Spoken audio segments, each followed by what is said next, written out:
வணக்கம். தமிழ் ஃபுட் கார்னர்ல இன்னைக்கு சிறுதானியத்தை வச்சு ஒரு பிரேக்ஃபாஸ்ட் ரெசிபி பார்க்க போறோம். சாமை அரிசியோட வெஜிடபிள் சேர்த்து சாமை அரிசி வெஜிடபிள் கஞ்சி பண்ண போறோம். ரொம்ப ஹெல்த்தியாகவும் இருக்கும். டேஸ்ட் வந்து ரொம்ப ரொம்ப சூப்பராக இருக்கும். இப்போ இந்த சாமை அரிசி வெஜிடபிள் கஞ்சியை எப்படி பண்ணுறதுன்னு பார்க்கலாம். அரை கப் சாமை அரிசி எடுத்திருக்கேன். இது 125 கிராம் இருக்கும். இதை இந்த பவுலில் சேர்த்துக்கலாம். நான் இன்னைக்கு சாமை அரிசி எடுத்திருக்கேன். இதுக்கு பதில் நீங்கள் குதிரைவாலி அரிசி வரகரிசி இருந்தாலும் எடுத்துக்கலாம். இப்போ இதை நல்லா தண்ணி விட்டு ஒரு 4-5 தடவை வாஷ் பண்ணிடலாம். இந்த மாதிரி சிறுதானியத்தை நல்லா 4-5 தடவை வாஷ் பண்ணிக்கணும். இப்போ நான் வாஷ் பண்ணிட்டேன்.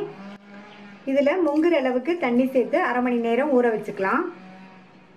இந்த பேனில் 3 டீஸ்பூன் எண்ணெய் சேர்க்குறேன்.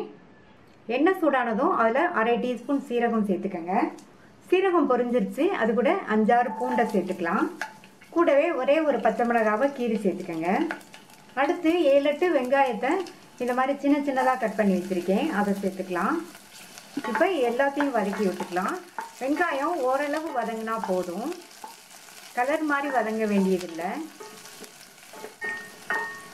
அடுத்து கறிவேப்பிலையை சேர்த்துக்கலாம். இந்த கறிவேப்பிலையும் லைட்டாக இந்த மாதிரி வதக்கி விட்டுட்டு அரைக்கப் அளவுக்கு பொடியாக கட் பண்ண பீன்ஸும் அரைக்கப் அளவுக்கு பொடியாக கட் பண்ண கேரட்டையும் சேர்த்துட்டு இந்த பீன்ஸுக்கும் கேரட்டுக்கும் தேவையான அளவு உப்பு சேர்த்துக்கலாம். நான் ஒரு 1/4 டீஸ்பூன் உப்பு சேர்த்துருக்கேன். இப்போ இந்த காய்கள்லாம் பாதி அளவுக்கு வதங்கணும். அது வரைக்கும் வதக்கிக்கலாம். மூடி வச்சுருங்க. காய் வதங்கி பாதி அளவுக்கு வெந்து வரட்டும். இப்போ 4 நிமிஷம் கிட்ட ஆச்சு. சேர்த்து இந்த பீன்ஸும் கேரட்டும் பாதி அளவுக்கு வெந்திருக்கு. அடுத்து இதில் நம்ம அரை மணி நேரமாக ஊற வச்ச இந்த சாமை அரிசியை சேர்த்துக்கலாம். இது கூட தண்ணி சேர்க்கணும். நான் வந்து அரிசி எடுத்த கப்பில் 6 கப் அளவுக்கு தண்ணி சேர்க்குறேன். இது கஞ்சிங்கிறதுனால தண்ணி வந்து கரெக்டாக சேர்க்கணுங்கிறது கிடையாது. கொஞ்சம் முன்ன பின்ன இருந்தால் பரவாயில்ல. காய்கறி வதக்கும் போது உப்பு சேர்த்தோம். இப்போ அரிசி சேர்த்ததுக்கப்புறமா அதுக்கு தேவையான அளவு உப்பு சேர்த்துட்டு நல்லா ஒரு தடவை கலந்து விட்டுறலாம். இப்போ இது நல்லா கொதித்து வரட்டும். சிறுதானியத்தில் நிறைய சத்துக்கள் இருக்குது. சிறுதானியத்தில் சாதம் பண்ணலாம், ப்ளைனாக கஞ்சியும் பண்ணலாம். இந்த மாதிரி ப்ளைனாக கஞ்சி பண்ணுறத விட நம்ம வெஜிடபிள்ஸ் எல்லாம் சேர்த்து பண்ணுறதுனால டேஸ்ட்டும் நல்லாயிருக்கும், ஹெல்த்தியாகவும் இருக்கும். இப்போ நல்லா கொதிக்குது. மூடி போட்டுருங்க. ஹை ஃப்ளேமில் 3-4 நிமிஷம் இந்த அரிசி நல்லா வேகட்டும். அதுக்கப்புறமா பார்க்கலாம். ஹை ஃப்ளேமில் வச்சு 4 நிமிஷம் ஆச்சு.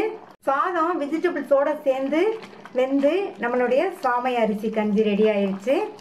அடுத்து இதில் பொடியாக கட் பண்ண கொத்தமல்லி இலைகளை சேர்த்துடலாம். நல்லா ஒரு தடவை மிக்ஸ் பண்ணி விட்டுட்டு ஸ்டவ் ஆஃப் பண்ணிடலாம். சுவையான சத்தான சாமை அரிசி வெஜிடபிள் கஞ்சி ரெடி ஆயிடுச்சு.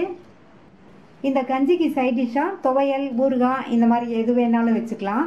நான் இன்னைக்கு பட்டாணி மசாலாவும் நெல்லிக்காய் தொக்கும் சர்வ் பண்ணியிருக்கேன். நீங்களும் இதை ட்ரை பண்ணி பார்த்துட்டு உங்கள் கமெண்ட்ஸை சொல்லுங்கள். தேங்க்யூ.